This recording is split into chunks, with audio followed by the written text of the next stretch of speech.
remember the last time we watched the Nitro and then immediately went to record. I don't think we've ever done it this, in this rapid succession. Oh, that's because we're going on vacation. Well, yeah. But literally, we finished this episode 20 minutes ago? Thereabouts. Yeah. Looked into any necessary facts, and I'm like, all right, let's go. So, yeah. Welcome to the Butts and Seats podcast, episode number 54? I was wondering if you were still keeping track of the numbers. It'll be important until we hit 100, and then I'm going to stop caring. Yeah. Emily, what is it here we do on this show? Well, Nick, we take a week-by-week look at the... Oh, I keep messing up this second line. We look at the week-by-week slow but inevitable downfall of WCW, but we are trudging toward the impending doom. Is that the new phrasing?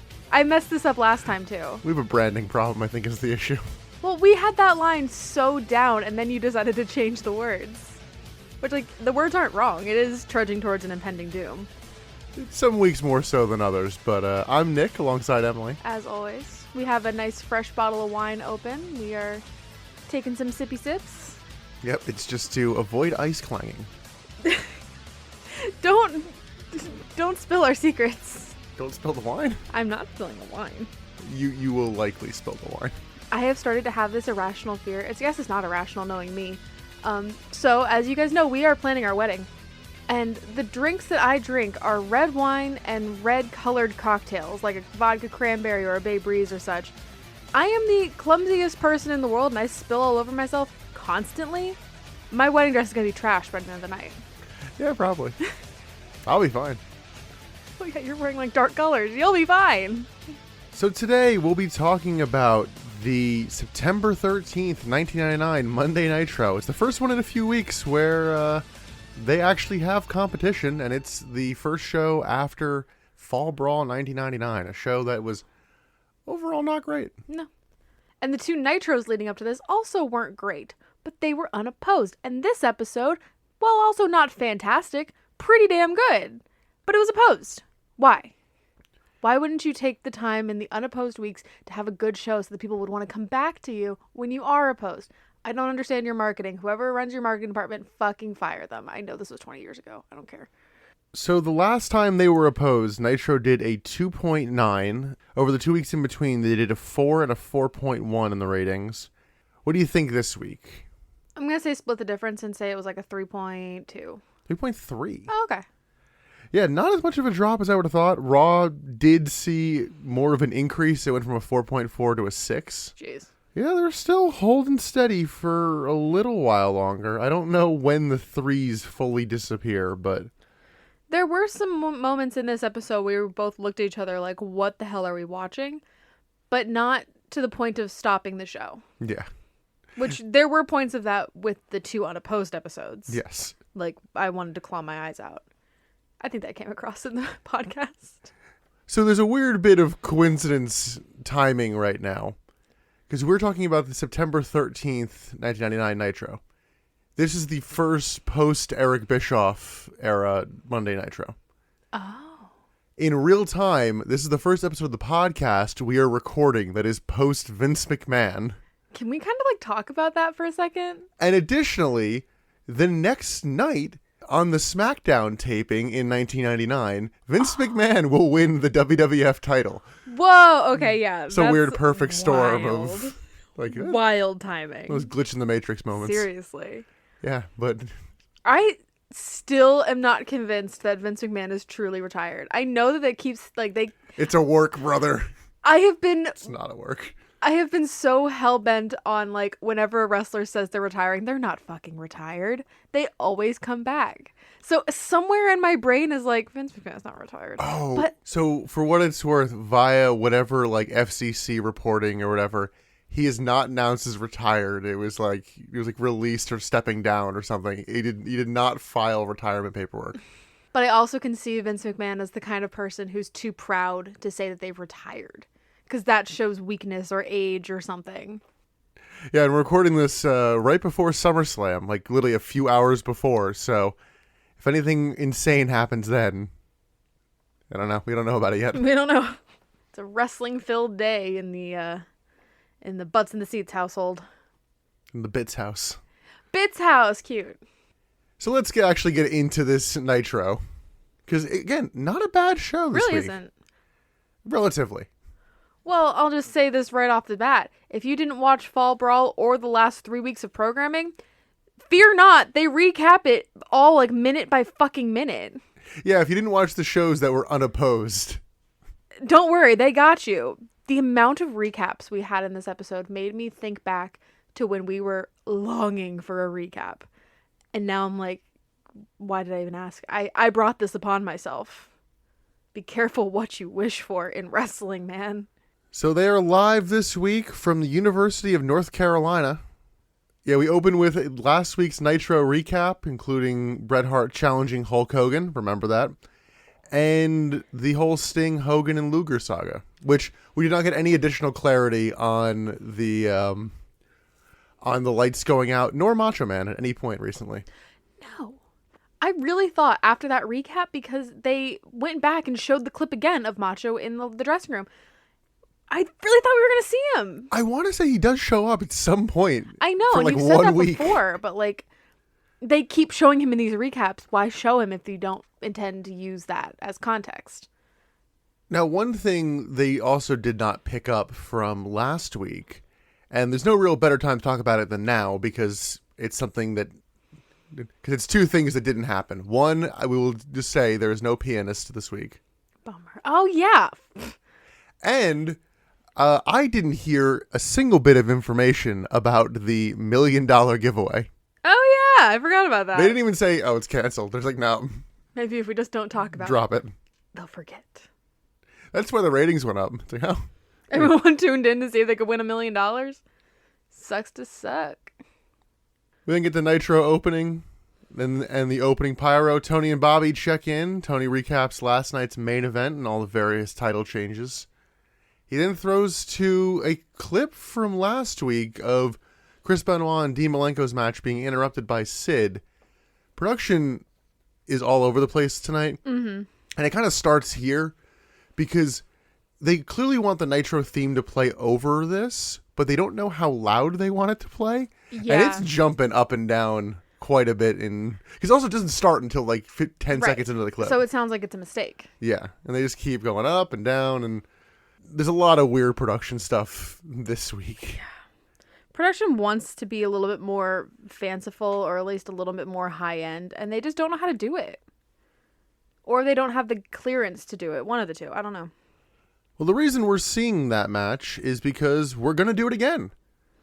I might have said that led to absolutely nothing, which I guess technically last week it did. But yeah, we're now doing the Chris Benoit versus Dean Malenko match, and winner gets a WCW title shot against Sting later in the night. Remember that. This episode's going to be full of put a pin in that. Yeah. I guess he's at ringside, but because Chris Benoit and Dean Malenko come out to the same music, when it starts up, Shane Douglas just yells from somewhere, like, "Are you ready for a revolution?" And I'm like, where are you? Shane Douglas needs to chill. Overall, anytime he is out during this show, he is going too hard, doing too much. It's not about you, bud. It's probably never going to be about you. I have to ask, did you think this was going to be another non-finish Yes, match? Yes, so did 100%. I. I also didn't know that this was a rematch because, again, they came out to the same music, so I thought that it was going to be a Revolution match versus whoever. And when Shane Douglas is yelling, it's like, oh, Yeah. okay, yeah. And there's like, oh, no, they're just No, doing they're this fighting match. each other. I was really confused at the very beginning.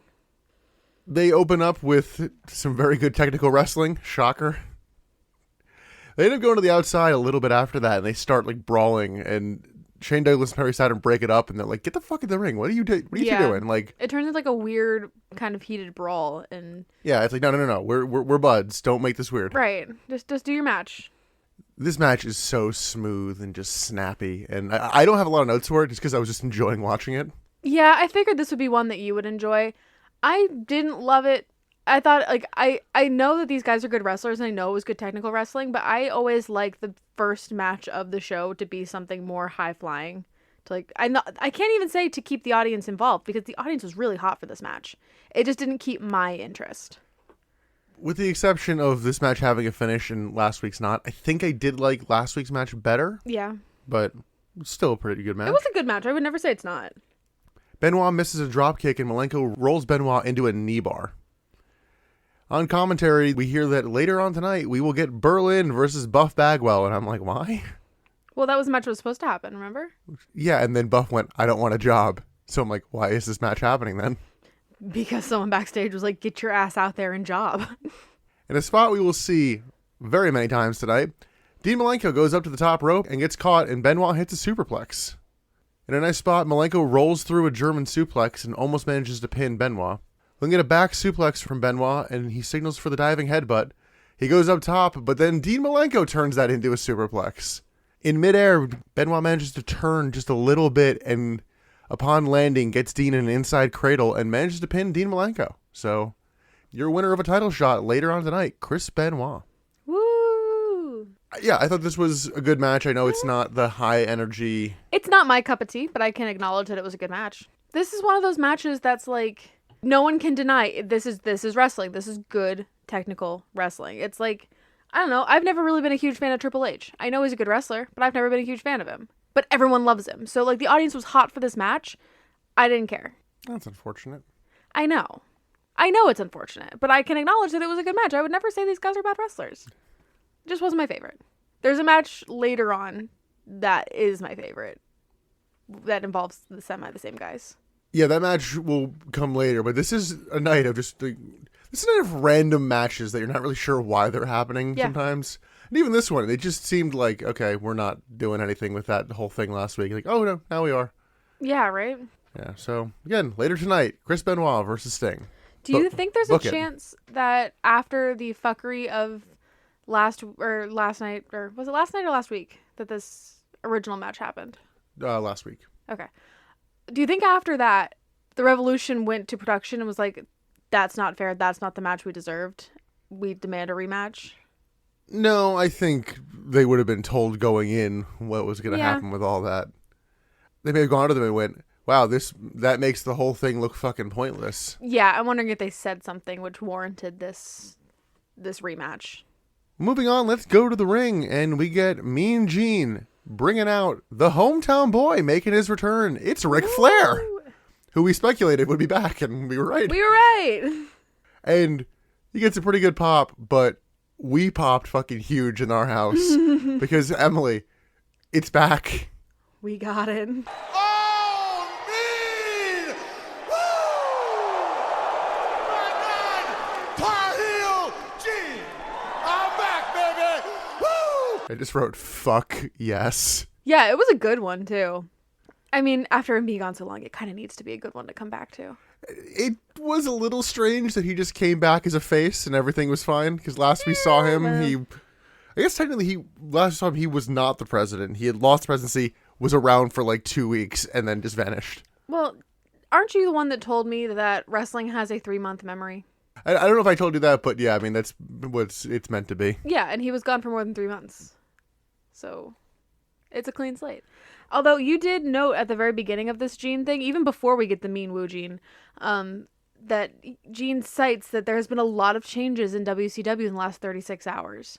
And you were thinking that the reason that we get Ric Flair back is because Bischoff is no longer with us. Oh, I think Ric Flair all but confirms that in his promo. Does he? I guess I didn't listen to like the actual verbiage. Nobody says Eric Bischoff, but it's pretty much the reason is that Flair and Bischoff do not get along. Yeah.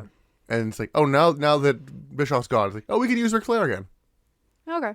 But Gene asks where Ric Flair has been, and Flair's like, brother, I don't even know. I had a heart attack. I was in an insane asylum. Just like running through the stories. But then he goes into like real stuff. He's like, my daughter got married. My son's in the industry now.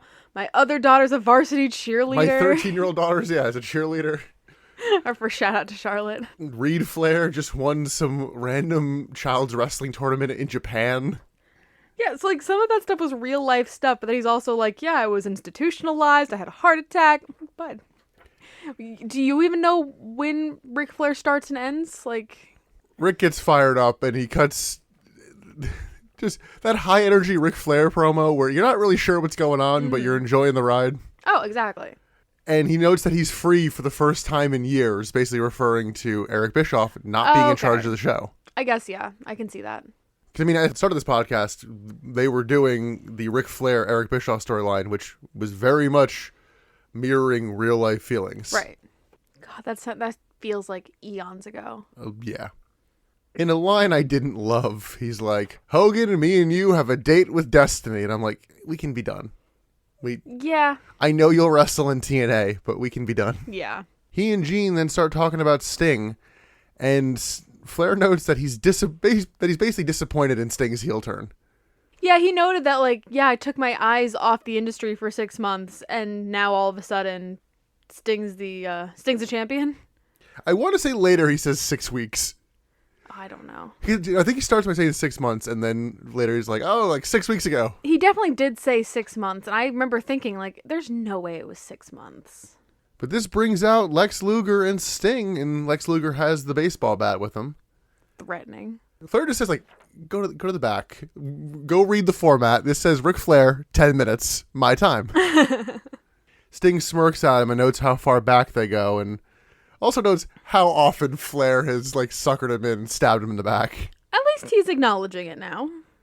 Sting's kind of an idiot. And Sting points to him winning the title last night. Like, look, I learned from the dirtiest player in the game. Like, you're disappointed in me. Like, who the fuck do you think you are, Ric Flair? Yeah. Sting says deep down he respects Flair and offers Ric Flair the chance to leave peacefully. It's like, all right, we're taking over the segment. Sting does note that, like, yeah, Ric Flair is pretty much the guy who made me, and Flair agrees.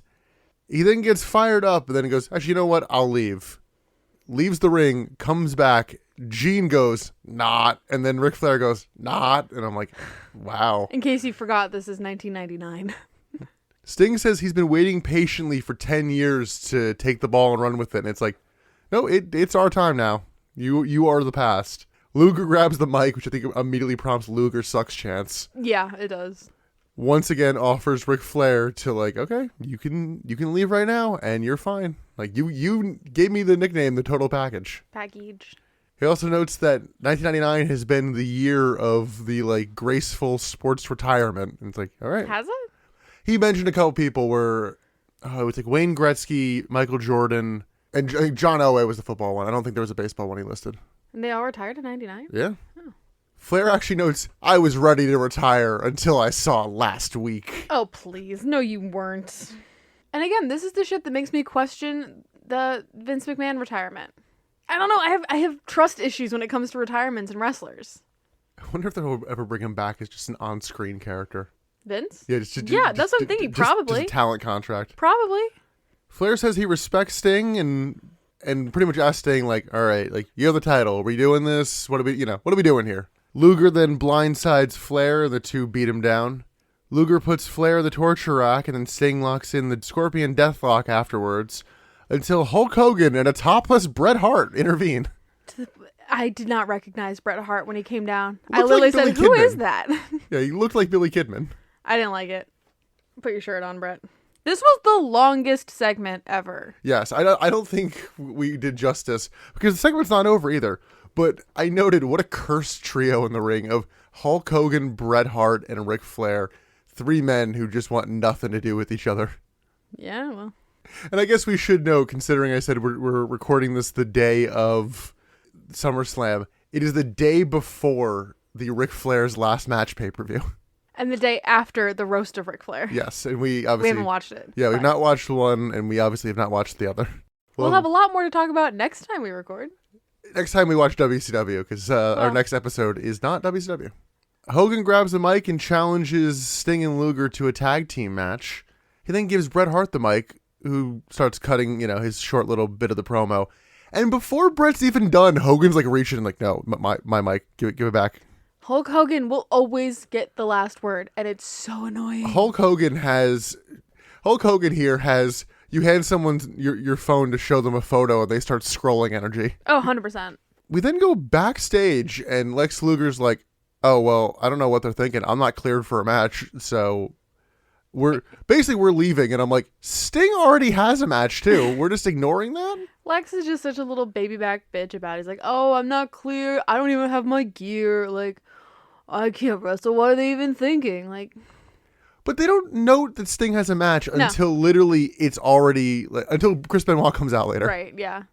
We'll see if we get either match later tonight. This segment was very long, a bit of a mess, but I didn't think it was bad. It had a line to it, so it made sense, but it was a little chaotic because it's a whole bunch of men in the ring who don't go off of scripts and need to have the last word, so it's annoying. But, like, there was a linear story to it. It made sense. It was just so long. So long. Like, we're probably nearing the first hour mark, which, I mean, good for them that they actually are using the first hour to do important things. Cause I guess so, yeah. they've been struggling with that lately. I guess, yeah, but it was just so fucking long. You're right, like, they did good, but it was one match in one segment, and it took the entire first hour? Woof. Pretty close to it, at least. Hard to say because we don't have commercials. Well, yeah. Tony and Bobby then try to get the main points of that segment across. I think even they struggle a little bit. And they then throw to Nitro stills of last night's main event. Another recap. We see backstage Berlin arriving with the complete entourage. He has like a whole ass motorcade. We then go up to the ramp and Ricky Rackman is here, your favorite guy. He does use the Filthy Animals moniker, which is really getting some play in this episode. Yeah, they like it. It has stuck. But he's here for the Diva search or whatever. We're just The going to call Nitro it Girl that. search. Yeah. Or search for the next Nitro Girl. They don't have like a name for it, really. Yeah. Or if they do, they're not saying it a lot. Ricky brings out Kimberly and Spice, who I'll remind you, I mentioned the last episode, have heat with the other Nitro girls. Yeah, remind me why? Basically, I think for being the face of the Nitro girls. And Well, the other Nitro Girls should get good. it's like you think you're better than us? Yes. We are better than you. I'll show you. I'm going to go marry Shawn Michaels. Have fun. I get punched in the face by Chris Jericho in 9 years. Have fun. You can't dance. There were no Nitro Girls in this episode. No, there's not. Huh. Well, minus this. But there was no dance segments. Wow, Huh. I didn't even realize that. I wonder how much they fizzle out. What if that was very much an Eric Bischoff thing, and now that he's gone, it's like... But they're searching for a new one. Yeah, that is the problem. They replay the Zuli video from last week. And yeah, Because she is the finalist. She won. Yeah, between the two Miami girls. Yeah, she beat out what's-her-face. And for reference, Zuli was the one who is an ASL interpreter and turned her love of dance into a love of signing because using her body is just like using her hands and it's important to communicate, whatever. She is way too wholesome for this whole thing. She's also cuter than either the two girls we get for Raleigh. Okay, Ricky Rackman. They have to be hot. Like, shut up. Well, they also were like, oh, these girls are way hotter than the ones in Miami. It's like, all right. They're going to say that about every city. Yeah.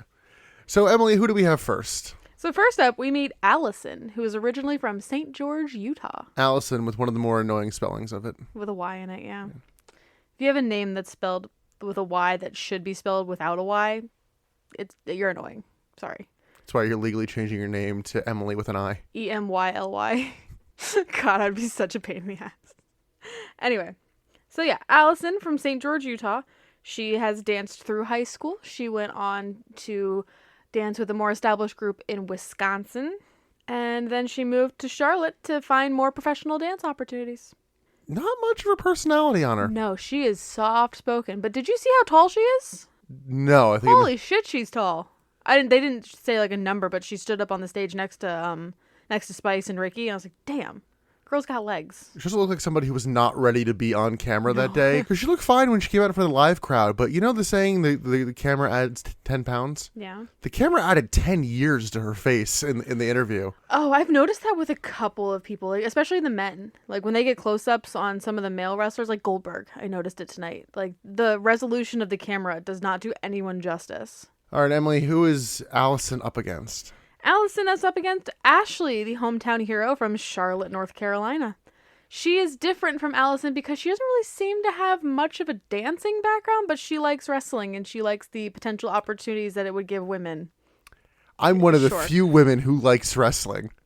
The fact that she's cited, like, I like what wrestling can do for women. I'm like, you're not watching the product. She named one group and one person. Do you remember who it was? Dusty Rhodes and the Four Horsemen. Yep. I guarantee those were fed to her. I don't know. I mean, if you're from North Carolina, I wonder how much you kind of... I mean, maybe. But if you're going to talk about how much opportunity wrestling gives women, I would like to believe that you're watching WWE, not WCW, because there are no women on the WCW roster. At least WWF has something. No, there's Medusa. No. And Mona. No. When was the last time we saw them? They had like one match together. No, it wasn't. They were supposed to face each other, You're and right. then they didn't do it. But at least on WWF, you have like, who's on there right now? Ivory, Sable. Who's The Cat, Terry Runnels. Yeah, you have like Jacqueline too. Like they're good wrestlers, but they don't get a lot of airtime. But at least like they're doing something. They're not just like looking. You're telling me well, again, the Cat is on screen.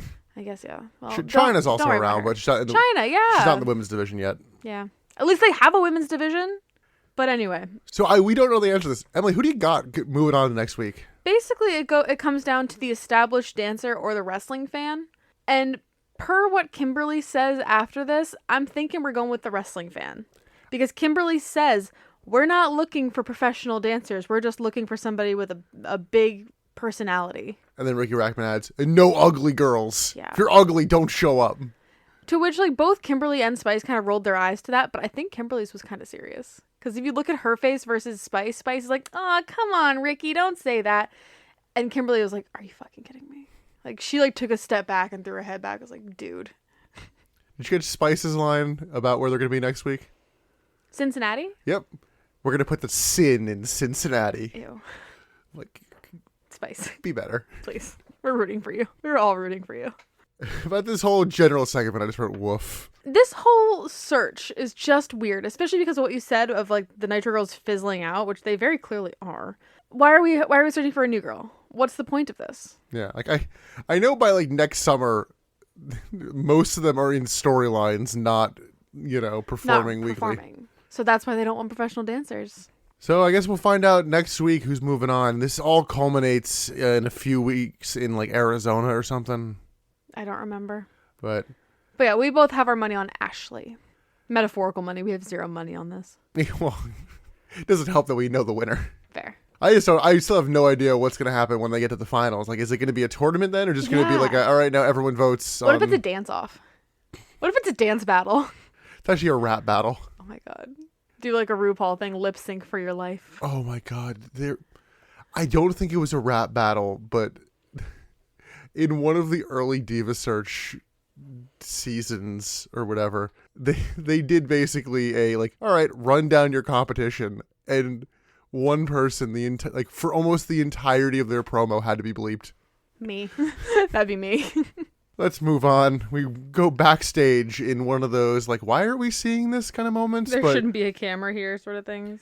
JJ Dillon is on the phone. He needs an update on the medical status of Lex Luger. Apparently Lex Luger has been cleared for 3 weeks. Liar. JJ Dillon also has to reiterate the other end of the phone call just so the audience knows what's going on. What do you mean Lex Luger's been cleared medically for 3 weeks? What's that, lassie? It's pretty much what it was. Yeah. Let's keep moving on. I think this is where I noted we are a third of the way through the show. And we're doing another recap. Yeah, we get Sid and Benoit Nitro stills from last night. So many fucking recaps. And let's move into our second match of the night. And the match itself is Eric Watts versus the Disco Inferno. And I think we need to change Surge Watch to Sid Watch. Absolutely. However, now I'm not liking Sid Watch because now it's a thing. What do you mean? Well, we'll talk about that when we go through. But first, let's talk about Eric Watts' gear. What the hell was this? The black jeans with the random large yellow triangles coming up from the ankles. Oh, I don't know. I just didn't know who the guy was, so I was confused why we were even watching him. Yeah, he's the son of one of the former bookers of WCW. So. I recognize the name, but I just don't recognize his face. Well, and he's not good. Well, we saw him wrestle David Flair, and we were like, oh, he's a lot better than David Flair. Well, the bar is really low. When the bar is underground, we can probably clear it. There was a few moments early on where I'm like, oh no. And one of them is Disco hits his swinging neck breaker, which is a bump. You're like bent over, and then you just turn and land on your back. He somehow manages to do a 360 and lands on his face. Oh, honey. We get a very soft buckle bomb to Disco Inferno. Eric Watts then taunts the disco move and then hits maybe the worst splash I've ever seen in my life. I called it a very sad splash. He doesn't jump. He just kind of like... He lifts one leg off the ground and just like swings forward. Yeah, just like puts his arms out and just kind of falls. There's no impact. It was not a splash. It was more of a belly flop. Even that's too much credit. Maybe. That implies impact. True. Yeah, I don't know what to call it. It was bad. It was bad. We then get a real bad kick to Disco's ribs right after that. And I'm like, oh, this is why people don't like you. Got it. Disco misses his dancing elbow drop. And after that, we talked about the production stuff. They just blatantly are piping in Sid chants, like not even trying to match the visual or energy. So can I go off on this a little bit? Sure. So yeah, we noted the piped in Sid chants, and that was already weird. And that kind of got my brain thinking as this segment continued, was this match intended by production to be bad? Because they pipe in the Sid chants, and then they find a sign in the audience and focus on it that says, boring, where is Sid? To which I think they planted that. And then Potentially. they cut to a shot of Sid backstage, which means they had this shot ready because he was sitting in front of a TV. He had lines. Like, this was prepared. This isn't just like off the cuff. So to me, this was a production setup. Yeah, I guess it does come down to whether or not that was a plant or not. I mean, Sid's been interfering in matches constantly. I know, but the fact that they focused on that as they were piping in the Sid chants made me think they can't get that lucky. They planted that. It felt mean. Oh, it absolutely felt mean. I was like, this wasn't.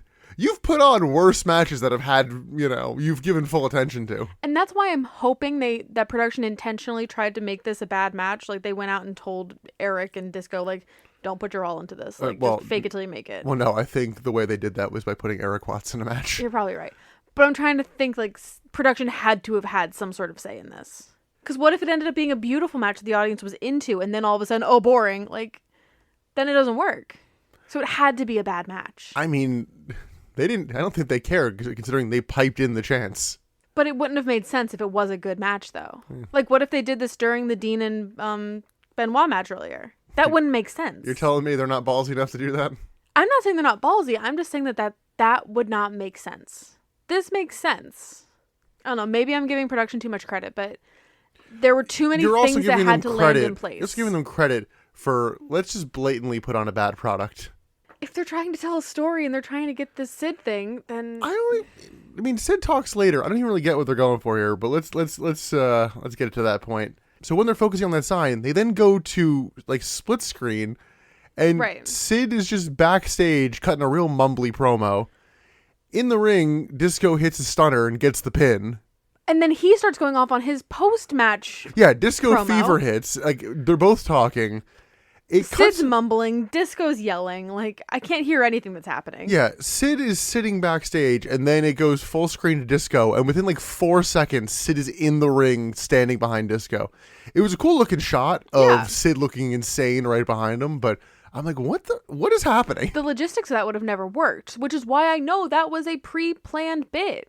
Yeah, Sid chokeslams Disco, powerbombs Eric Watts, and pins him. He then goes to powerbomb Disco, and the music starts playing as he's getting him in position. And in the middle of the rotation, Sid's lighting cue hits. And I'm like, what are you guys doing? Yeah, they were trying to do a lot. And then at one point, they like cut to a wide shot of the audience as well while Sid is doing a powerbomb. I didn't know. I mean, it's all over the place. It was weird. Sid has the mic and has to shout over the music for the first few lines of the promo. I'm like, stop playing his music. You have the format. What are you doing? This is why I'm thinking, like, production wants to do a lot more than they have capability for. I mean, capability is relative. Well, I think if they had a better team and better communication amongst that team, then this stuff could work. Stuff like the volume and the lighting cue, like, that comes down to poor communication with the production team. On the mic, Sid takes issue with Bobby Heenan calling him dumb. And I'm like, that's not going anywhere. Well, he shouts, and I honestly did not get much of this promo. Nope. The only thing I did note is it does seem like they're really hitting the Goldberg note harder. Yeah. So I'm like, maybe? He then decides to close it out by powerbombing and pinning Disco, so he is now 82-0. Whoa. Reminder, the Goldberg streak is 173. He's getting there. No, he's not. Getting there. Let's move on to a red herring match. Honestly. It is Silver King versus the returning Norman Smiley. I haven't seen Norman in a minute. Yeah, Silver King, it used to be part of the LWO. Looks insane coming out here. Yeah, he's in a very shiny outfit. Just even his facials when he's like walking down the ramp. I'm like, what is your character? Spoilers, it won't matter much. But Yeah, it was good to see Norman Smiley back. He's capable. He gets the crowd into it, and we didn't really get an obvious big wiggle. We got like we got mini one. wiggles. We got one. We got little wiggles. Silver King hits a somersault leg drop early on, and these two don't really have a lot of chemistry. No, but I was impressed with Silver King in ring. Now knowing that he was one of the LWO guys, like, it makes more sense. He didn't do bad. It was not a bad showing for him. He looked a little frantic for my taste. Norman wheelbarrow spanks Silver King, and the crowd goes nuts. Oh my god, he touched his butt. Maybe it wasn't to completion, but I thought Norman basically did the big wiggle after that. They didn't call it out as the big wiggle. True. So, I don't know. But you know who does not love the big wiggle? Sid. Sid's back. Suddenly Sid. Did you miss him? I really miss him. Whenever he's not on my screen, I get sad. Even if it's for 30 fucking seconds. Sid comes down, chokeslams Silver King, powerbombs Norman Smiley, and pins both men. I'm bored with this. I'm bored. This is so annoying. He's now 84 now. I'm bored. It's the same shit every day. I don't know if it's better or worse that he's coming down for matches that, like, of course it's going to be a Sid thing. If the match starts with me going, oh, who's that? We know it's ending with Sid. Or the ICP, but they didn't do any of that this week. No one owes them anymore. You owe me. All the debts have been paid. I don't get why they put these two together, though, because, yeah, they did not have chemistry. So No. it seemed weird that I think they just wanted Norman Smiley to have time on air again. Yeah, it has been probably a few months. Yeah. Let's move on to match number 3 of 10, I think you noted for today. Yeah. Yeah, and we only had one match in the first hour. Sorry, this match 4. This is match number 4, yeah. This match is a heel versus heel tag team match. It is Steve Regal and Dave Taylor versus the Wyndhams with Kurt Hennig. And here, but not listed on the nameplate for some reason, is Curly Bill, a.k.a. Vincent. I really don't think that his name is Curly Bill. I just don't. Even commentary called him Vincent. I know, maybe one of those things where I'm pretty sure he gets called that later. It might be the same as like the Filthy Animals, where I just Bill. it's just in my brain, like, oh yeah, he does this for like, probably a few weeks, but... Curly Bill is a terrible wrestling name. It's pretty standard action in this match. Nothing terribly interesting to note. Oh, I have like no notes for it. It does look like Barry Windham is wearing a wig, which is weird. Pretty constant tags throughout this one. They're trying to keep it fresh where, like, there's never really a lull in this match, but there's never really a high either. Exactly. It stays very medium. Very lukewarm. At one point, Kurt Hennig gets on the apron and Regal just knocks him off. It's like, no, I'm also a heel. I know this fucking game. Yeah, that's kind of where the heel versus heel really doesn't work. But the finish of this match is Curly Bill getting on the apron and... No. Yeah. No. He gets on the apron and then they do a little do-si-do in the ring and Kurt Hennig hits Regal with a cowbell. And it's unclear if Barry Windham's supposed to just pin Regal or roll him up because Windham gets the pin and Steve Regal beats Barry Windham to his feet after being hit with the cowbell. Yeah. Which is usually a this popped knocks right you back out up. spot. So it was kind of weird. Yeah. Yeah, he just popped right back up. I don't know if it was like a sign of disrespect or something. It was strange, especially because he's not out the door. But Emily, this is the last Steve Regal match we will see on the podcast until WrestleMania X7. Really? Yeah. That's disappointing. I know he sticks around for a little longer, but I want to say it's all on Thunder and Worldwide, and it's not on. He's not wrestling on Nitro. He might appear, but Damn. very short stint for Steve Regal. We were very Really excited short. to see him, and he's already gone. They didn't do much with him, and now he's gone. That's such a bummer. Well, he's eventually off to better things, but Oh, yeah. he has a while before then. He's not the commissioner till late 2000, because Foley's the commissioner for like the middle bit of 2000. Okay. Yeah, so I guess he's just kind of Yeah, I don't know what he does. putzing around for a little while. Well, speaking of putzing around, we get Jerry Flynn and Jimmy Hart coming out for a match against Prince Iaukea.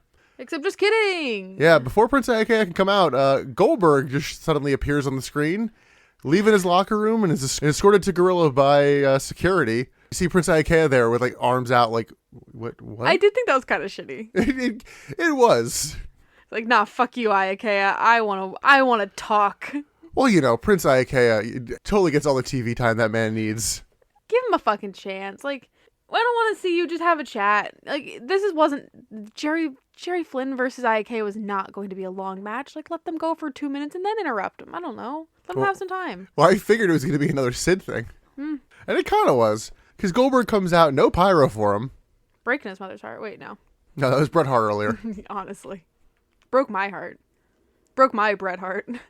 I did appreciate that Goldberg grabs the mic and does actually apologize to Jerry Flynn. Like, hey, I'm sorry, bud, but like, I gotta come out and talk. It's like, it's dickish, but I appreciate you acknowledging that you are taking someone else's time. It's dickish, but at least you know you're being a dick.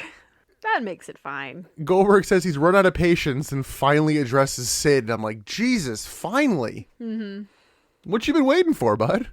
Waiting for him to become an actual threat.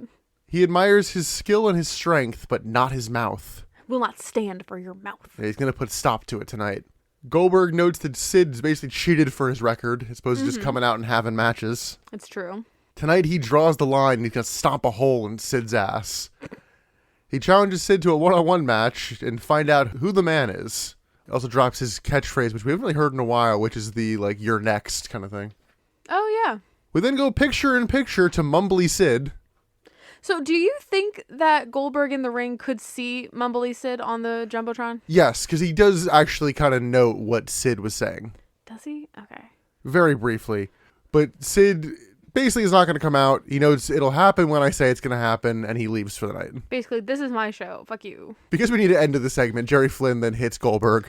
Goldberg spears him, jackhammers him, and I thought he was going to pin him for a second, but I'm glad he didn't because it's not a match. Jerry, why'd you even try, bud? I think you could see it was Jimmy Hart being like, hit him, Get him. It's back's turn. It was just pathetic. The second Jerry went for that like kick, I was like, buddy, how do you think this is gonna end? I want to say Jerry Flynn's like the top 3 people Goldberg beat most for his streak too. Probably. It's like I think it's basically the fucking first family is the list. I'm so excited to watch the roast of Ric Flair because of Brian Knobbs. I want to see what that man looks like in 2022. I don't want to look it up. I just want to see it. Oh, no. I thought this segment was fine. I'm glad they actually are moving into a Goldberg-Sid program, or at least it seems that way. Yeah. God, if they don't. I don't know, man. I wouldn't be surprised either way. It's not like either man set anything up with anyone else tonight, so... No. Plot twist, they're going to do Jerry Flynn versus Goldberg at the pay-per-view. So let's keep moving. We get Harlem Heat Fall Brawl stills. Then we get Harlem Heat in action. It's Hugh Morris and Brian Knobbs with Jimmy Hart versus Harlem Heat for the WCW Tag Team titles. Before Harlem Heat come out, Brian Knobbs heals on the crowd just for a little extra heat. Nothing too much of note. And Harlem Heat actually have matching gear again. I'm like, okay, good. Yeah, good for them. They figured it out. Congratulations. Stevie Ray's in the ring to start, so it starts very slow. Of course. Booker drop kicks both men at once, and then the heels bail until they just decide to come back. Back from commercial, the heels work over Stevie Ray, and Morris hits a diving elbow drop in one of the few top rope spots to actually succeed on this show. I really wish I had more to say about this match. It was just a match. It was nothing special. Yeah, it's kind of a lot of the matches tonight in the middle of the show. Stevie hits a double clothesline and manages to make the hot tag to Booker. Booker picks up the pace and hits his comeback sequence. He's going up top for the missile dropkick, but the West Texas Rednecks interfere for the disqualification. Harlem Heat then just fight everybody off, and that's the segment. Woo. It's like, what? Why? Match, I mean, wasn't anything special. It wasn't bad, but I never for a second thought the First Family were going to win. Oh, God, no. Then again, I guess I thought that about the Wyndhams when they won the titles. Well, yeah. What I did notice in this match, I guess, Stevie Ray, whenever he was in the match, it was like, you're going to do the like standard wrestling move, whatever, and then Booker's going to come in and do the flashy move. Yeah, yes. Yeah, I noticed it more in this match than any other Harlem Heat match before. Like, I know you've said it, but this is the first one I'm like, oh yeah, like, Stevie's only there so that Booker can catch his breath for a minute before he goes and does another, like, flying scissor kick or something. Did Booker even tag in before the hot tag? I don't think so. I don't think so either. Maybe during the break, but it was like, oh no, it's Booker T's world. Stevie Ray's just living in it. Well, another match that it's like, why is this match happening? It's the ICP with Vampiro versus Lenny and Lodi. Why? Well, I think it's because they can't have the ICP and the Filthy Animals fight again, right? Okay, just because you can't have them face one person doesn't mean you do, again, heel versus heel, kinda. Like, yeah, why Lenny and Lodi? Because they get heat. I don't know. The audience loves to hate them. Like, I don't know how light Shaggy Two Dope is. Is he technically listed as a cruiserweight? Probably. Well, no, Shaggy. I get them so confused. Shaggy probably. Violent J probably not. I would go ahead and guess not. No. So letting Lodi come out, Lodi is wearing an like East Carolina University jersey. Right. You said you'd acknowledge this when we recorded. So do tell. I don't even know what they're going for here, but that's where Vince McMahon went to school. Another weird tie-in.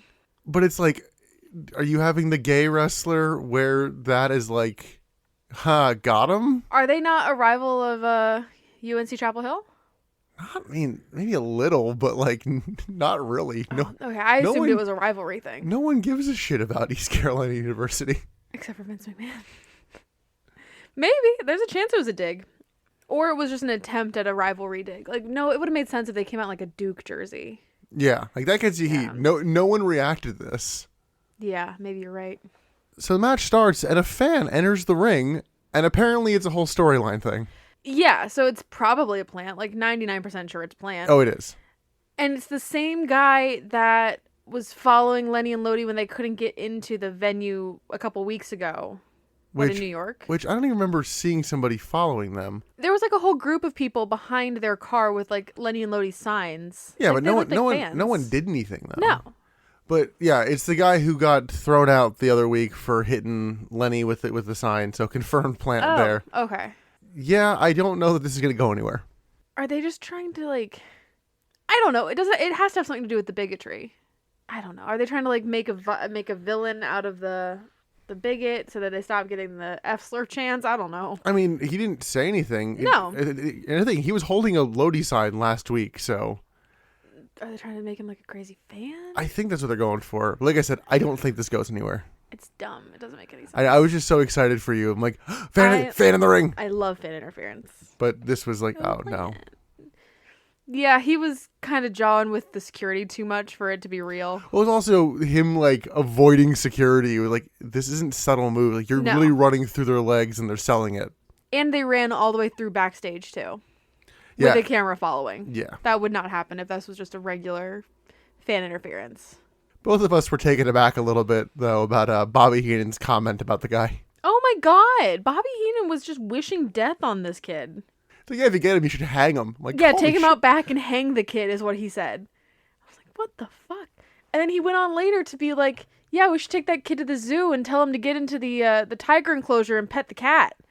What the fuck, man? Stop wishing death on this guy. I didn't hear the wording as much. I read that more as, you get in the ring, you're going to get your ass kicked. It's like getting in the tiger's cage. No, it was telling him to go get mauled by a tiger. It was messed up. Like, I get it, this kid's not doing a good thing, but, like, don't say go hang him in the back parking lot. Yeah. Jesus.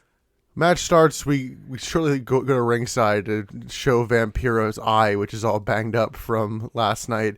And Vampiro goes, like, pretty sure there's, stuff going on in the ring. I don't know why you're focusing on me. This is weird. Yeah, there's more important things going on in the ring.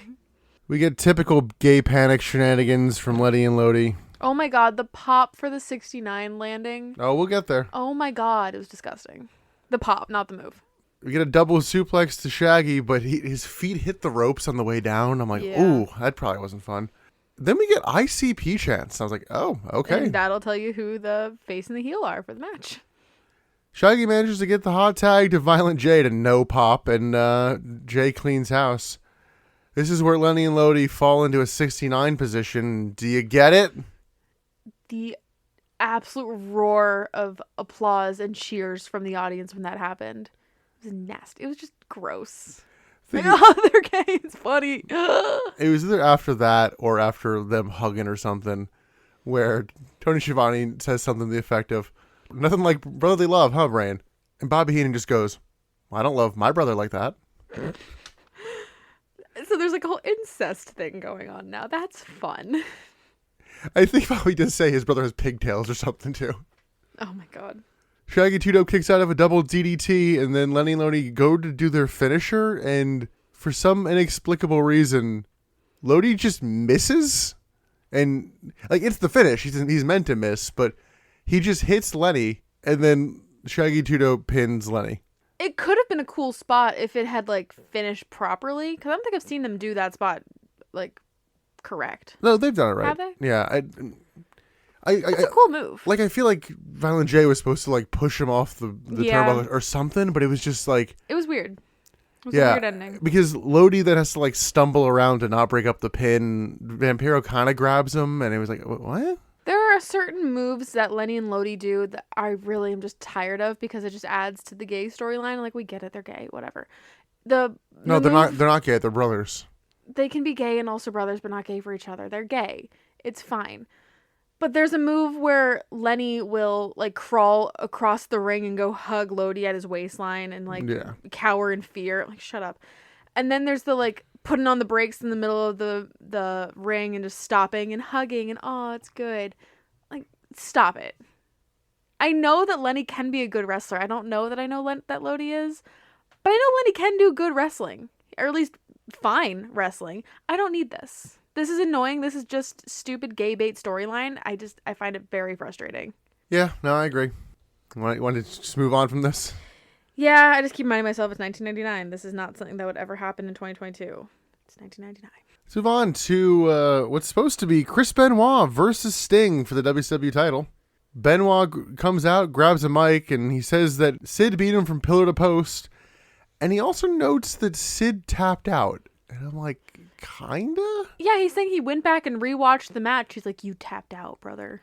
There is a moment where Sid's reaching for the ropes and like kind of does a motion similar to that, but maybe it wasn't really a talking point in the match of like, oh, did he tap out there? So I don't know. It would have been nice to see a clip or even a Nitro still of like, here's exactly what had happened, but I guess we should just take his word for it.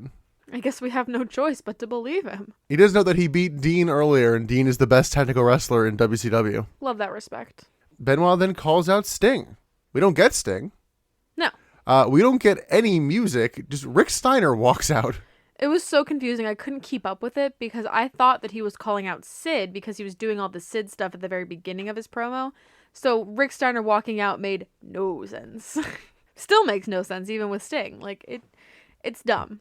Steiner grabs a mic and says that Sting has better things to do, and that's your explanation. That's not a good explanation. That's all you get. That's bad. That's not an explanation. He then challenges Benoit, which was a weird moment for the dickhead heel to do. Just like, well, you can't get that title match, so I'll give you this title match. It's like, what? Why? I don't get it. Benoit seemingly agrees, and now we have a TV title match. And the match starts quick, but slows down pretty shortly thereafter. Rick catches Benoit midair with a power slam early on, and then he just works over Benoit for most of this match. Yeah. It's a belly-to-belly suplex, a German suplex. And that German suplex was nasty. Like, minus some strikes early on. Like, Benoit does not get much offense in this. No, he really doesn't. Rick keeps complaining to the ref, and at one point actually throws the ref out of the ring. And wouldn't that be a DQ? It should be, but we haven't had a DQ in a while. That's probably not true.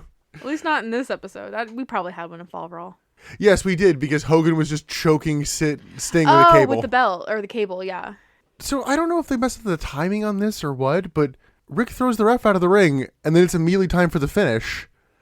Because Benoit, like, rolls up Steiner, and the ref has to, like, hustle into the ring. Steiner kicks out at 2, but they just counted as 3.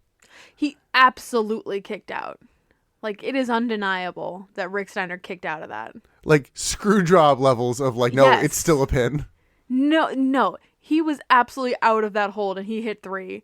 Like, good. I'm glad that Chris Benoit won, but, like, yeah, like, at what cost? Like, they weren't even touching at that point. No. So Steiner beats down Benoit, beats up the ref, and then Dean Malenko just comes out, stares at Rick Steiner, and it's like, Test me. Okay, I'll stop beating up Chris Benoit. Let's go beat up the ref now. Right. But kind of lost in this is that Chris Benoit is the new television champion. Yeah. So he has a belt. That's cool. So I guess they just wanted to have a belt on him, and they're like, all right, well, you lost to Sid, so here's a different one. This is why I think that Dean Malenko and Chris Benoit, like, said something to, like, the booking department or something about this is screwy, whatever, and booking was just like, okay, we'll fix this for you, and you'll get your rematch, and you'll get a title shot, just not against Sting. I think it's also a matter of they didn't really have anything for Rick Steiner to do lately. I mean, yeah. And he wasn't really putting on good matches. So and him losing the belt doesn't really matter. But if you took the belt off of Sting, that matters. Oh yeah, they weren't gonna have Benoit beat Sting. Exactly. So I think this I is was the just best hoping of for the both match. worlds. Yeah. Yeah, that would be a good match. Maybe we'll still get it someday. So we go to commercial with Benoit down and Dean Malenko just standing in the ring. We then get a Revolution hype package. I'm like, sure. Why? I don't Just know. why? Just hype him up. Then we get the best theme song in WCW right now. It is Eddie Guerrero coming out. He'll be facing Perry Saturn. Odd matchup, but not mad about it. Yeah, it's one of those like, why is this? Like, no, shut up, don't question it. Exactly. Do not question it. This could be good. Shut up. Perry comes out with the whole Revolution, and Eddie didn't come out with anybody. And then as the match starts, Rey Mysterio's music hits, and Rey Mysterio, Kidman, and Conan, who we haven't seen in a little while, all come down to the ring. Mm-hmm. Both men actually got pyro during this, and I was like, oh. Eddie got crazy pyro. Yeah, he got like the Ric Flair like swirling pyro kind of that going. was cool. I'd said I don't want to move on from Rey coming out too quickly because Rey Mysterio comes out in, it's gaudy looking, but it is an outfit entirely comprised of autumn camouflage. It is like orange, gray, white, and brown camouflage overalls. Yellow as well. Was there yellow in that? I don't know. It was I didn't a remember lot. seeing gray. Maybe. Whatever. But Emily, I think we haven't done it in a while, so it's time for... Who's that Pokemon? And I felt better about this when I asked it, and then when I looked, I was like, I think I'm just thinking of certain types of frogs, which kind of have that look. Well, I was trying to go for like, I immediately got rock type off of him. So I went for the rock types and nothing really matched. So I was having a hard time with it. Did you come up with anything? I came up with one that I'm not thrilled about. All right. I came up with Torkoal. Ooh, I got a hard disagree there in my I brain. don't know. It was hard, man. Even as we were looking up the Pokemon, I was like, yeah, I don't got much. Yeah, I mean, maybe it's because I just think mostly of Torkoal's shell. It like Torkoal's mostly black. It's not black. The shell It is? was like gray. Okay, it's Pokemon. They do dark gray and they mean black. We're not going to get into that kind of fucking semantics, so shut the hell up. I kind of came up with two options. I don't feel super great about either of them, but I came up with either Landorus or Barraskewda. What and what? Landorus? Yeah. I've never even heard of that Pokemon. More Therian form Landorus, but... And Barraskewda? Yeah, I want to say that's a Gen 8 Pokemon. Definitely not Barraskewda. I'll take Landorus, I guess, but I just never even heard of either of these Pokemon. One is Gen 5, one is Gen 8. And yeah, I think with Barraskewda, if that body was a little more like bright yellow, I think it would work really well, but it's just not. Yeah, it's like the same color scheme as Torkoal. Where is black on this? The shell. That's not black. It's meant to be black. That is absolutely not meant to be black. The plushie is even gray. I'm saying when they designed it initially, in terms of, you know, a It was Game designed Boy, late Game Boy in, Advance. This was not in the Game Boy. Torkoal's a Gen 3 Pokemon. Is it? Yeah. It is widely acknowledged that is gray. So I'm sorry, it's not black. Okay. Regardless, there wasn't that much gray. It was mostly yellow, orange, and brown. It was camo, whatever. So we're going to go with Torkoal versus Landorus. I'll post it on the Instagram. Y'all can pitch in. That said, maybe we are also learning, the more I'm thinking about that outfit, why there is not a Pokemon with that color. It's not a good look. It's not a good look. But when both groups came out, I'm just like, give me an elimination match between these two teams. Just like give them a half hour and just have an 8-on-8 elimination match. I would love that. I think that'd be a good match. We get a T-bone suplex to Eddie Guerrero early on as Heenan really puts over Eddie here. He's like, you know how much I like Goldberg. I like Eddie Guerrero basically just as much. I'm like, oh, shit. That's good. And then insults his mom's cooking. Oh, did he? I missed that bit. Yeah. He does it often. Something about like his mom's chili or something. Oh, I bet her chili's delicious. I'm sure it's some joke in the wrestling industry or something. Maybe. But I don't know. A Mexican mother making me chili, I will eat every drop out of that bowl. I could tell, like, as soon as this started, I knew this was going to be a good match. I had a feeling, like, as soon as Eddie came in and he was so Latino heat, I was like, oh, I'm ready for this. This could be good. Even if Perry Saturn couldn't hold his own, which he ended up being able to do very well, I knew I was going to love this. No, we said it before that Perry Saturn is very good at executing moves. He just needs to be in there with somebody who can help him tell the story. Yeah, I agree. We do get a weird moment in the first third of this match where they go to a rest hold really quick. Mm-hmm.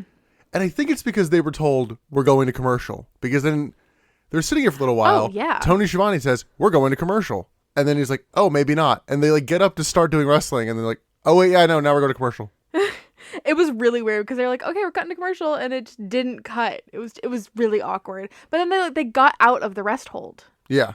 They like moved on with the match and like, okay, now commercial. It was very weird. And then we get back from commercial and both men are down. We get a Uranagi from Eddie and he goes for a suplex, but Saturn counters it and hits a suplex of his own. Eddie keeps going for the sleeper, which is the base of the story of this match. Saturn does manage to get one on Eddie, but Eddie runs him into the turnbuckle. Eddie goes up top for some sort of move, and Saturn catches him, hits a superplex. Guess we haven't seen it in a couple matches, but it just... There were very few moves throughout this show that like ended with somebody jumping off the top rope and landing a move. We get some good back and forth snappy action from this too. It's a little hard to keep track of. Saturn hits a springboard elbow, and then he signals for the Death Valley driver, but Eddie hits a brainbuster and goes up top. In a little bit of a kayfabe breaking move, this is where he would normally go for the frog splash. Instead, he like rolls off the top rope, which is good because Saturn moves when he dives. Right. But you need to know Saturn's dodging to do that dive. Right. There was a point where Shane Douglas was on the apron just like pounding the ring, I guess getting the crowd into it. He was doing that earlier in the Benoit match too. Yeah, I know. And in both matches, I was like, this is not about you. And I feel like you're trying to make it about you. I'm getting really over Shane Douglas. Saturn and Eddie trade counters until Saturn rolls through and pins Eddie Guerrero. How dare you? The two groups stare down as we go to commercial. I thought there was going to be some sort of in-ring brawl with the two teams, but then they just cut to commercial and come back and everything's fine, I guess?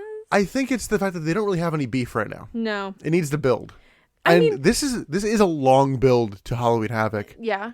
I mean, we're at September 13th. Halloween Havoc is, I want to say, October 24th. Jeez. So we got some time. Throughout this whole match, I didn't know, like, I think right before the pin, I looked at you and said, I don't even know who I've got in this match. Yeah, it was comedic timing. It's like It really immediately was. like pin. But it was so back and forth that I really didn't know who was going to win. I really thought that the back and forth of it and like the uncertainty of how it was going to end added to how much I liked this match. I thought this was great.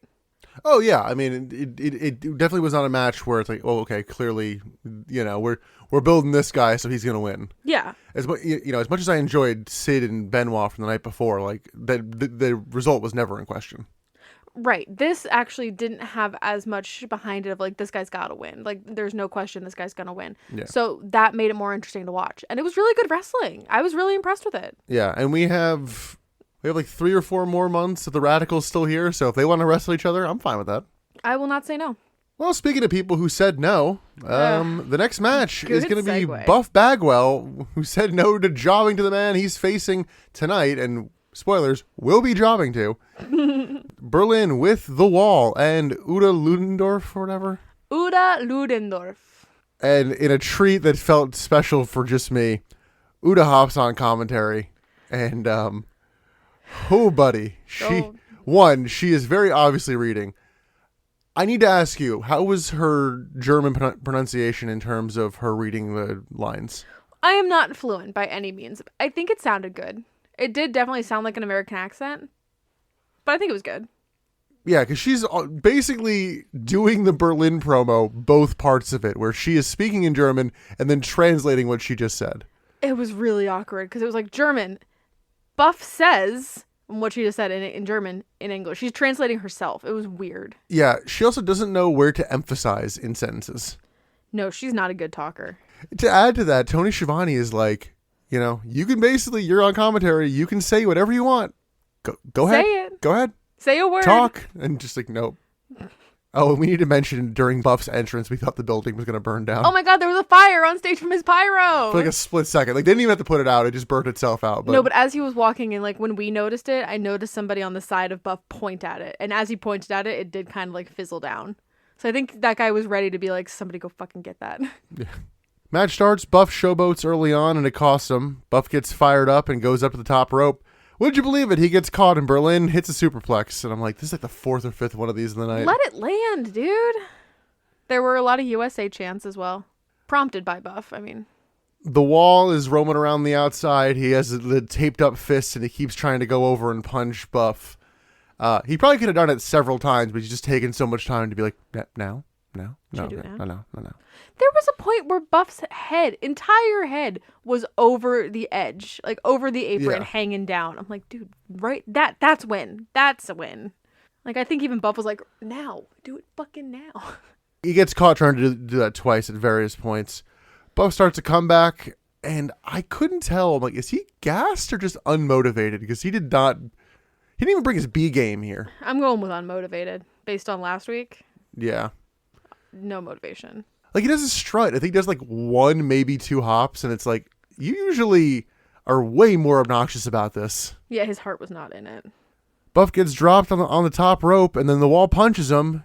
Berlin hits his neck breaker and pins Buff Bagwell in a match that should have been on pay-per-view last night, but was lackluster even for Nitro. Yep. This was nothing special. Nope. I honestly got a lot more enjoyment of just how bad Uda was on commentary. Oh, yeah, you were loving Uda. I just kept looking over and Nick was just giggling. She was so bad. Because his catchphrase is losing is unacceptable. And Uda has not figured out what to emphasize where in that sentence. No. Because she hits the note like 3 times. And literally the last one is like, and once again, losing is unacceptable. I think even I'm doing a better line You rating. are. You really are. As we said, losing is unacceptable. Something like that. That's even better. God damn, I don't know. You're right, because you're emphasizing something. You're right. I can't do it. Neither here nor there. It's like losing is unacceptable. I don't know. She's the same promo level as like Linda McMahon, and that's not saying anything. Oh, she is comparable to Linda. Remember Wheelchair Linda? The best Linda. Oh, man. So as much as I'm doing a slam piece on Uda here, what the fuck is this next segment? This next segment is a political campaign ad against Sting. Literally, it is a video cataloging Sting's career and going, we never should have trusted this motherfucker. It's basically painting him as this untrustworthy and vengeful character. And just to note, as we're talking about this doesn't end with any sort of like paid for by DDP or, you know. It may as well have paid for by the offices of DDP. That would have made sense. Yeah. This is just WCW going, I can't believe he turned his back on everyone like this. I'm Hulk Hogan and I approve this message or something like that. They fucking accuse him of driving the white Hummer. A story that we just can't drop. And I can't get the exact words verbatim, but they basically go, and after the white Hummer, Sting showed up in a Hummer. Remember? With like this slow zoom and everything too. I was like, what on earth are we watching? She's a stunt granny. Sting wasn't driving the Hummer, but they don't know the secrets. Oh my god. Get Salem the cat in here right now. It was wild. But like, it also incorporates like the fake Sting, and it's like, was Sting behind the fake Sting all along? Not the fake Stings. The bogus Sting. Bogus. Remember, it's 1999. They never called it fake Sting. It was always bogus Sting. Oh, God. But yeah, like everything he's ever done, it was like he didn't want to help WCW against the NWO. And then he joined the Wolfpack, and they're like, he joined pretty fucking quick, didn't he? What's this all about?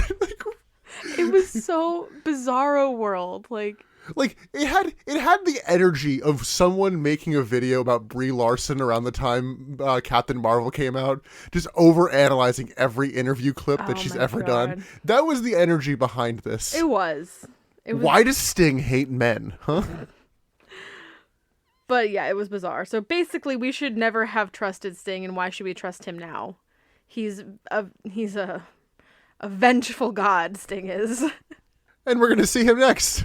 Because it's Michael Buffer time. Hell yeah. Michael Buffer, who does a very long extended intro basically explaining that a tag team match is a thing. Did you note this? I really didn't. I know he just kind of tends to ramble on. He does, so I tone him out. Yeah, he talks for a long while before anybody comes out. It's kind of weird. The match is, as challenged earlier, Sting and Lex Luger versus Hulk Hogan and Bret Hart. Whoa. And Luger was not lying about not having his gear because he wrestles this match in street clothes. Well, he did say that he doesn't have his gear. Yeah, but some people say that and they show up in gear. Yeah, I know. But he actually followed through. And in a moment I knew killed that man inside, Hulk Hogan's music hits. Hulk Hogan comes out, and a few steps behind, there's Bret Hart. It was weird. This is Bret Hart's return to wrestling. You're right. This is the first match. Which, let's talk about Bret Hart's promo from last week, shall we? Oh, no.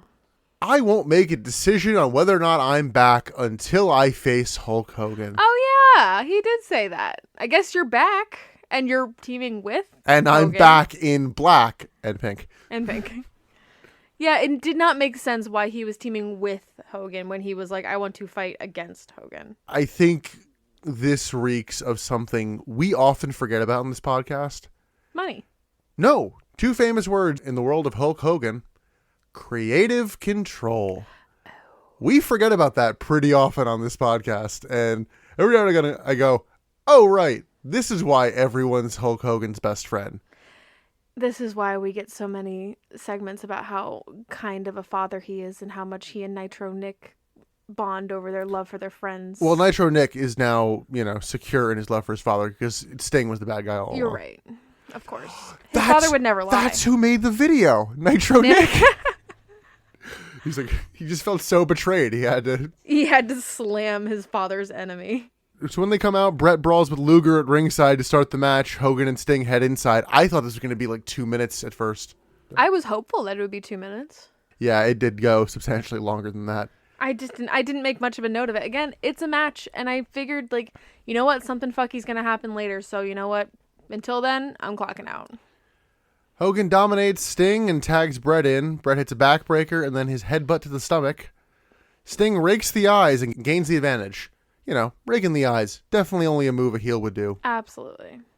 Definitely not the move of a face who wears yellow and red.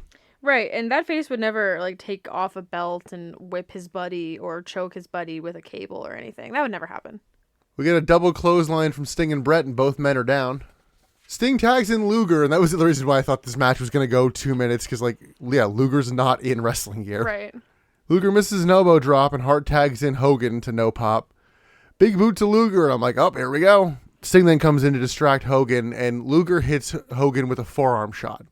Commentary didn't acknowledge this, but I don't know if it's still a thing they're doing with Lex Luger. Lex Luger had to have surgery on one of his two arms a while back. Okay. They put a metal plate in his arm. Ew. Well... Oh, are they trying to play that as a weapon shot? Oh, yes. They did that, even though that's not how that works at all. No! Or at least WWF did that. I assume WCW probably did as well. But I'm like, is that what they're going for here with the forearm shot? I mean, maybe. Yeah, commentary just didn't say anything about it. So I'm like, is that the metal plate? That's so fucked up. Sting tags in and hits a top rope splash, which we were surprised, one, didn't get countered by him getting thrown from the top rope. Two, that he actually hit it. And then three, just how goddamn flaily Sting splashes. Oh, I know. The heels work over Hogan with strikes, and Hogan stops a turnbuckle smash from Luger, and then smashes Luger's head 9 times into the turnbuckle, and it kills me every time, Hulk. Do it 10. Just do it 10 times. Luger kicks out Hogan's knee and gets back on offense. Sting hits a suplex, but Hogan immediately gets up and no-sells, which doesn't really lead to much, because Sting then just wrestles Hogan to the ground by going after his knee. Hogan manages to tag in Bret, who fights off both men, hits a Russian leg sweep and a backbreaker on Sting, and follows it up with a Bret's rope elbow drop. Is that appropriate use of that? Well, yes. In the ring, Hogan hits a big boot to Luger, and then all of a sudden DDP runs out. With a bat. Yeah, Bret locks in the sharpshooter on Sting. Hogan manages to fight off DDP, but Luger manages to get the baseball bat, and he hits Bret Hart right in the face with it. Mm-hmm. And I don't know if he clipped him for real or Bret's really good at selling, but it could have been either. It looked concerning. And Sting gets the pin in Bret Hart's return match. And the winners just kind of walk off up the ramp as Medic is coming and running to Bret Hart's aid. And it just kind of like fades off air while medics are just pressing a towel into Bret's face. Yeah, they definitely wanted to see if it's actually blood or not. But yeah, this was an alright match. Lackluster for Bret Hart's return. Absolutely. Overall, meh.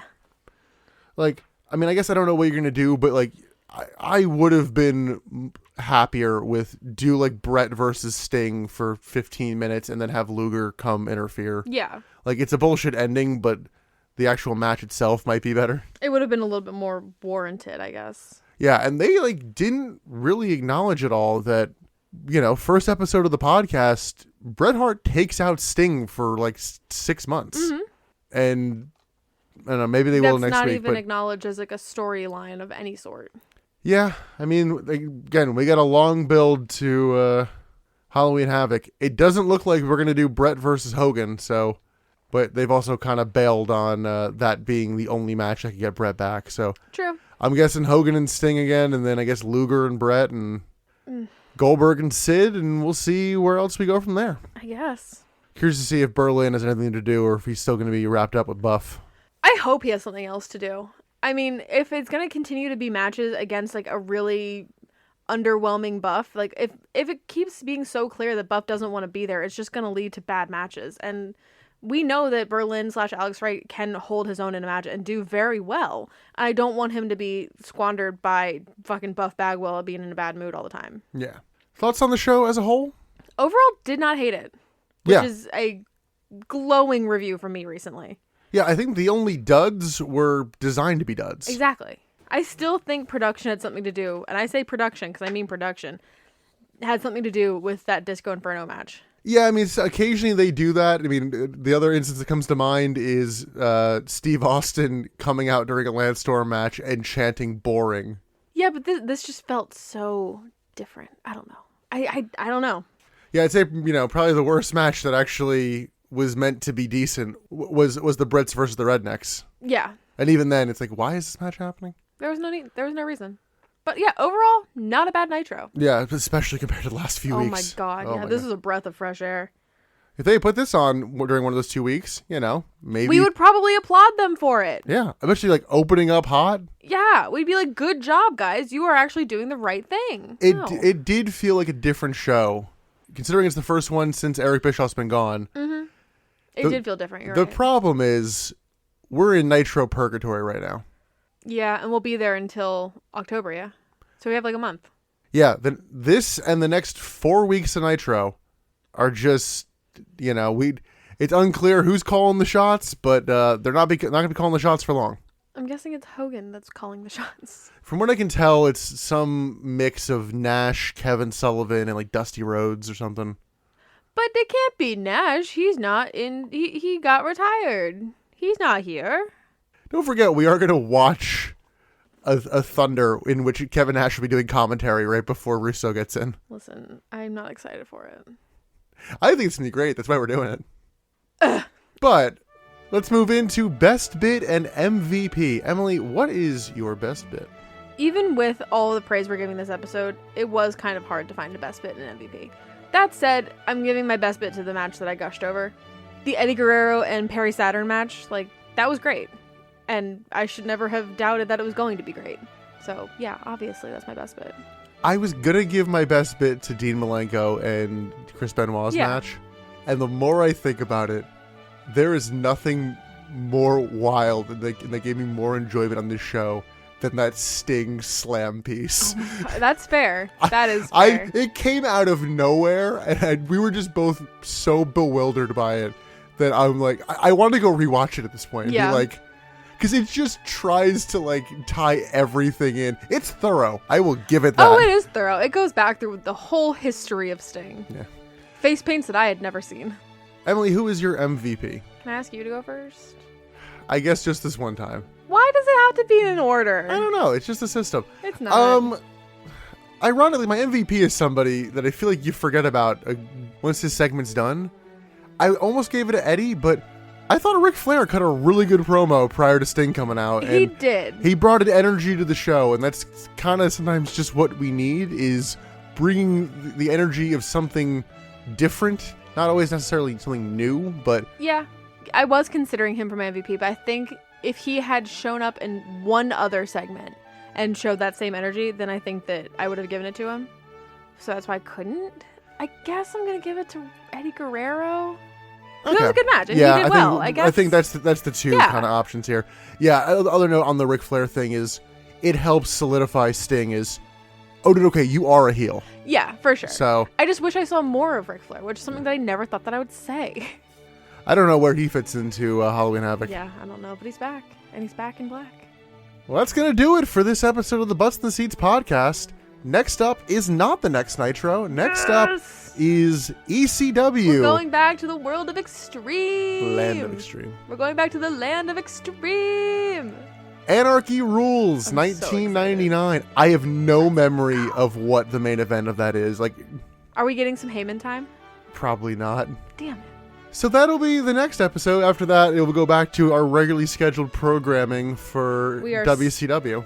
We are still on the way to Russo time. We're still on pace to hit it by the whatever year anniversary. It's not a nice even year. It's the 23-year anniversary. Whatever. It'll be great. But we'll hit it on the day, I swear. Until then, you can listen to all of our back catalog, including all of our previous ECW episodes, although I don't know how much they'll really tie in, considering we were doing like every other one for 99. That's true, yeah. We can find all them on Apple Podcasts, Google Podcasts, Amazon Podcasts, Spotify, Stitcher, and iHeartRadio. You can also follow us on social media at Butts in the Pod on Twitter and Instagram, where both of us probably need to post more stuff. And on Facebook at the Butts in the Seats podcast. Emily, any closing notes before we're out of here? I feel like we're in a better mood than a lot of times when we end these shows. Usually when we end these, we are like desperately trying to trudge to the end. We're like, I just want to get the fuck out of here. Turn the mics off. Let's go get a drink. It's me and Gene in a SummerSlam interview. Just fuck it. But until we see you in the land of extreme, I'm Nick. I am Emily. And thanks for listening to the Butts and Seats podcast.